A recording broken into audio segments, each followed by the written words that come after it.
Expiación y arrepentimiento. 990. ¿El arrepentimiento tiene lugar en el estado corporal o en el espiritual? En el estado espiritual. No obstante, también puede tener lugar en el estado corporal, cuando comprendéis correctamente la diferencia entre el bien y el mal.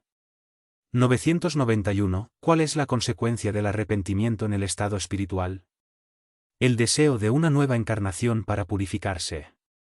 El espíritu comprende las imperfecciones que le impiden ser feliz, por eso aspira a una nueva existencia en que podrá expiar sus faltas.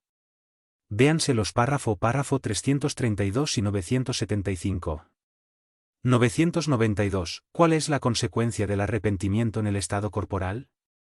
Avanzar desde la vida presente, si se tiene tiempo de reparar las faltas. Cuando la conciencia formula un reproche y señala una imperfección, siempre se puede mejorar. 993. ¿No hay hombres que solo poseen el instinto del mal y son inaccesibles al arrepentimiento? Te he dicho que se debe progresar sin cesar. Aquel que en esta vida solo posee el instinto del mal, habrá de poseer el del bien en otra. Por eso renace muchas veces, pues es necesario que todos avancen y lleguen a la meta. Conforme a su deseo, algunos lo harán en un tiempo más breve, otros en uno más prolongado. Aquel que solo posee el instinto del bien ya se ha purificado, pues ha podido tener el instinto del mal en una existencia anterior. Véase el párrafo 894. 994. ¿El hombre perverso que no ha reconocido sus faltas durante la vida, lo hace siempre después de la muerte? Sí, siempre. Entonces sufre más, porque siente todo el mal que ha hecho o que ha causado voluntariamente. No obstante, el arrepentimiento no siempre es inmediato. Hay espíritus que se obstinan en el camino del mal a pesar de sus padecimientos. Con todo, tarde o temprano habrán de reconocer que tomaron el camino equivocado y llegará el arrepentimiento. Los espíritus buenos trabajan para esclarecerlos, y vosotros también podéis hacerlo. 995. Hay espíritus a los que, sin ser malos, su propia suerte les ¿resulta indiferente? Hay espíritus que no se ocupan de nada útil, se mantienen a la expectativa. Pero en ese caso sufren de manera proporcional. Además, como en todo debe haber progreso, ese progreso se pone de manifiesto a través del dolor. 995. ¿Esos espíritus no tienen el deseo de abreviar sus padecimientos? Lo tienen, sin duda. Pero no tienen suficiente energía para querer lo que podría aliviarlos. ¿Cuántas personas hay entre vosotros que prefieren morirse en la miseria antes que trabajar?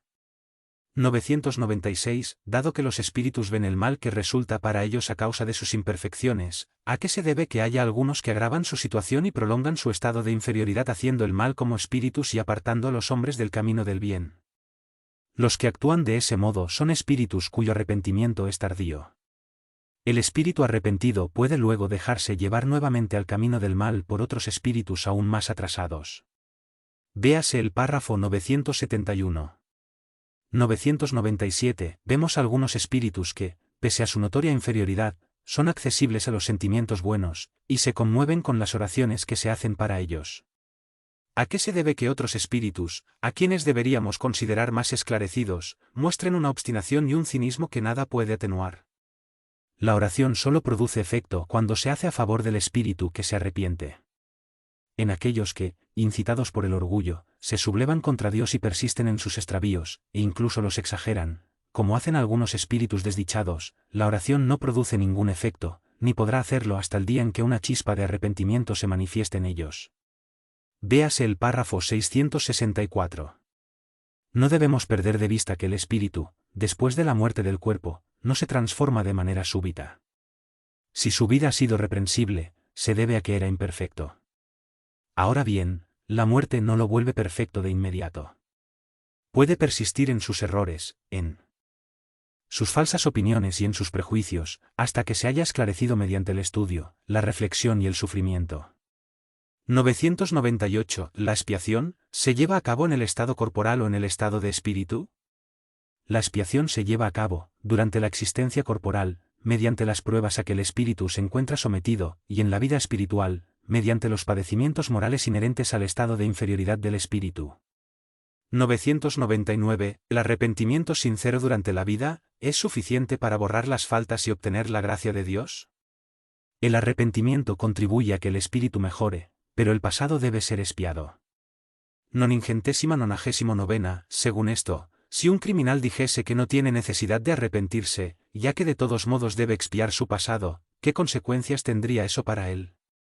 Si se obstina en la idea del mal, su expiación será más prolongada y más penosa. ¿Podemos, desde esta vida, rescatar nuestras faltas? Sí, mediante su reparación. Sin embargo, no penséis en rescatarlas con unas pocas privaciones pueriles o con la distribución de vuestros bienes después de la muerte, cuando ya no los necesitáis. Dios no toma en cuenta en modo alguno un arrepentimiento estéril, que siempre resulta fácil, y que solo cuesta el esfuerzo de golpearse el pecho. Perder un dedo meñique mientras se presta un servicio borra más faltas que padecer durante años el tormento del cilicio sin otro objetivo que el bien de sí mismo. Véase el párrafo 726. El mal solo se repara con el bien. La reparación no tiene ningún mérito si no alcanza al hombre ni en su orgullo ni en sus intereses materiales.